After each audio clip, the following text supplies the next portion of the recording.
Mga boss, ang unit natin ngayon ay Toyota Wigo. So magche-change oil tayo. So luwagan muna natin yung kanyang oil filler cap tsaka yung kanyang dipstick para mas mabilis nating madrain. So bago pala natin makalas mga boss yung kanyang oil filter. So meron niyang cover nandito sa gilid. So meron niyang clip apat. So gamit lang tayo dito ng flat screw. Tapos isang 10mm na socket kasi meron niyang isa.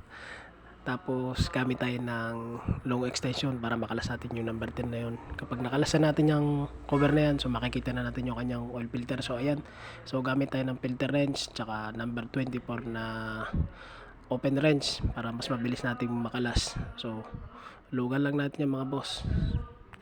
Kapag okay na mga boss at nakalasan natin yung kanyang oil filter, so pwede na tayong pumunta sa kanyang drain plug. So ang drain plug niya pala mga boss ay number 14. So gamit din tayo dito ng box wrench na 14 o kung wala naman pwede rin yung number 14 na socket. So habang nag-change oil nga kami, so nilinis din namin yung kanyang preno. So okay pa naman yung mga brake pads niya at saka brake shoe, makakapal pa. So linis lang ito kasi medyo madumi na rin yung kanyang brake pads tsaka adjust ng kanyang handbrake. So habang nagpapatulo tayo mga boss, so pwede na natin ikabit yung kanyang bagong oil filter. So bago natin ikabit yung mga boss, linisin muna natin yung pinaka-surface ng kanyang oil filter para pagkabit natin ay wala dyan dumi. After nyan nga mga boss, pwede na natin higpitan yung kanyang drain plug. So higpitan natin yung mabuti para walang leak. So 3 liters pala ang langis ng Toyota Wigo.